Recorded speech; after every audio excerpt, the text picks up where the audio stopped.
जब मनुष्य के पास सब कुछ होते हुए भी संतोष नहीं होता, तब उसके भीतर लोभ जन्म लेता है। यह लोभ धीरे धीरे उसकी शांति, करुणा और बुद्धि को खा जाता है। लेकिन गौतम बुद्ध ने लोभ की जड़ को देखा और बताया उसका अंत कैसे संभव है। बहुत समय पहले की बात है। श्रावस्ती नामक नगर में भगवान गौतम बुद्ध अपने शिष्यों के साथ जेतवन विहार में वर्षावास कर रहे थे। चारों ओर शांति फैली हुई थी, परंतु मनुष्यों के मन में जो अशांति थी वह उन्हें बार बार बुद्ध की शरण में खींच लाती थी।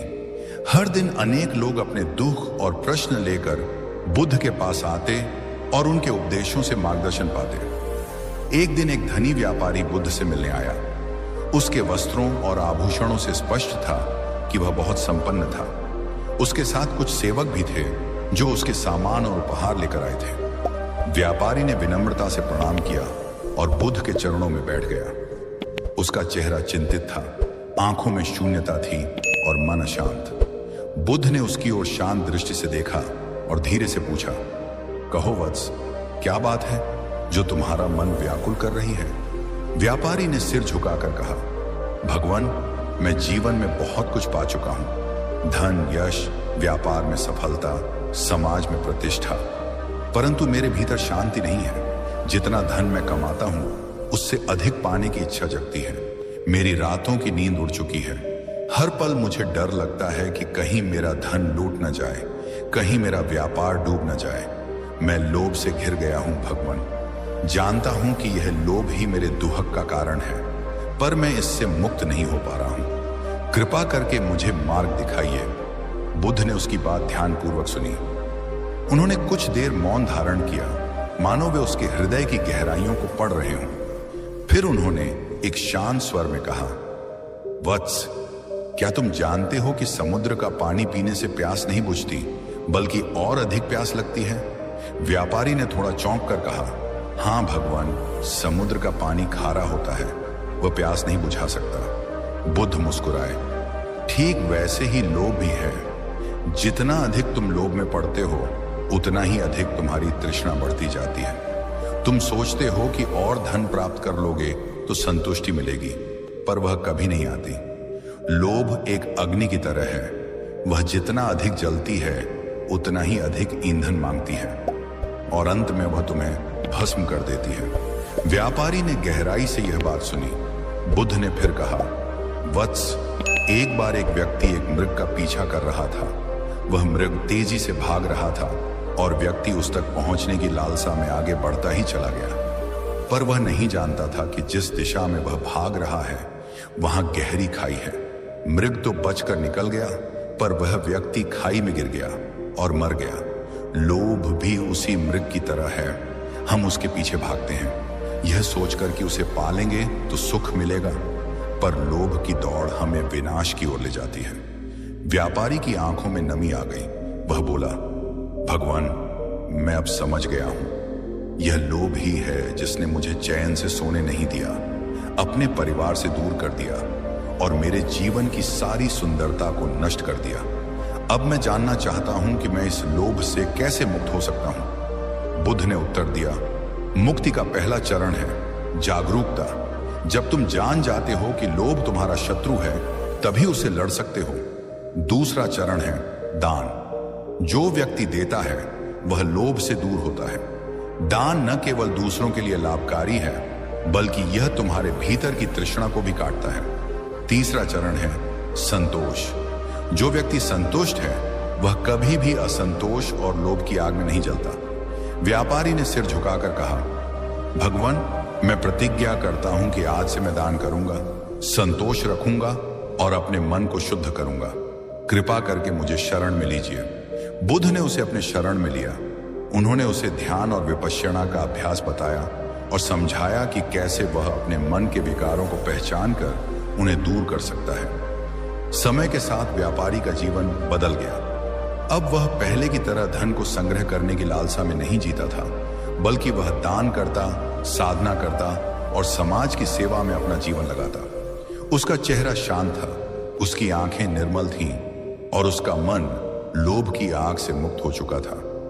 लोग उसे देखकर कहते थे, यह वही व्यक्ति है जो कभी अपने धन के लिए पागल था और अब देखो ये कैसा शांत और संतुलित हो गया है। बुद्ध के उपदेशों ने न केवल एक व्यक्ति के जीवन को बदला, बल्कि उसके माध्यम से अनगिनत लोगों को प्रेरणा दी। यह कथा यही सिखाती है कि लोभ का अंत तभी होता है जब हम संतोष, दान और ध्यान के मार्ग पर चलते हैं, और जब लोभ का अंत होता है तभी शांति की शुरुआत होती है।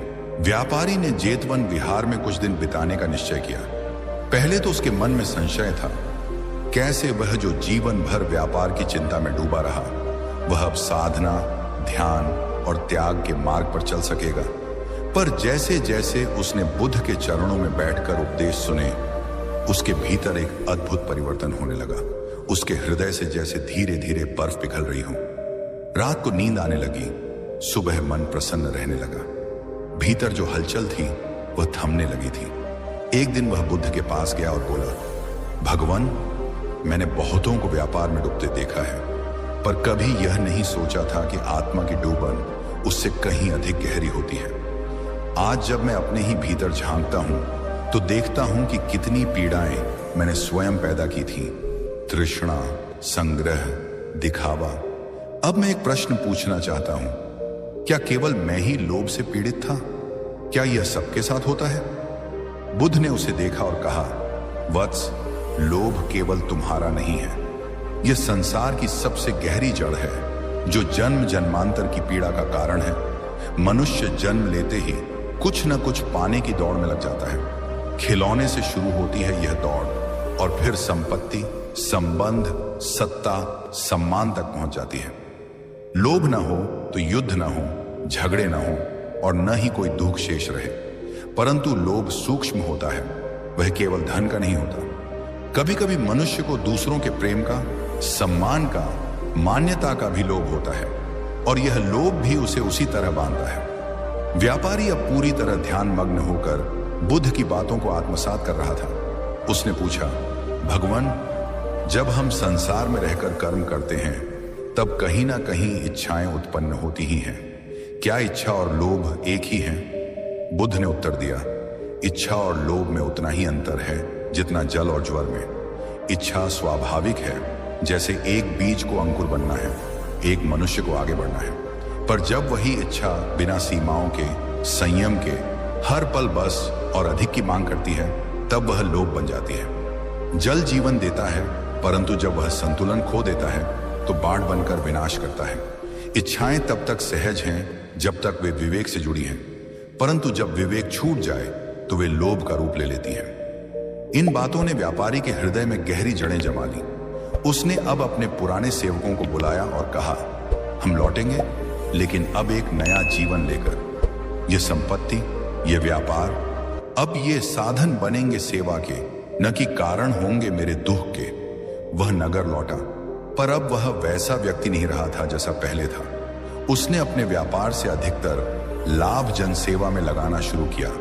गरीबों के लिए भोजनालय, विद्यार्थियों के लिए अध्ययन गृह और बीमारों के लिए चिकित्सालय बनवाया। परंतु वह केवल बाह्य दान नहीं करता था, वह लोगों को स्वयं भी प्रेरित करता था कि कैसे वे भी लोभ की जड़ों को पहचाने और उनसे मुक्त हों। धीरे धीरे वह नगर ही एक आदर्श बन गया। लोग कहते थे, जहां पहले व्यापार में धोखा होता था, अब वहां करुणा है। जहां पहले प्रतिस्पर्धा थी, अब सहयोग है।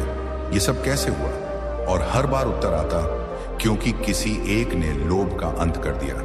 समय बीतता गया, व्यापारी वृद्ध हुआ। उसके चेहरे पर अब झुर्रियां थीं, पर उन झुर्रियों में भी एक अलग प्रकार की चमक थी, जैसे किसी ने सच्चा सुख पा लिया हो। एक दिन वह फिर जेतवन विहार आया, जहां बुद्ध अब वृद्ध हो चुके थे। उसने चरणों में प्रणाम किया और कहा, भगवान, मैंने जीवन में सब कुछ पाया, फिर सब कुछ खोया, फिर आपकी कृपा से जो पाया वह कभी खो नहीं सकता।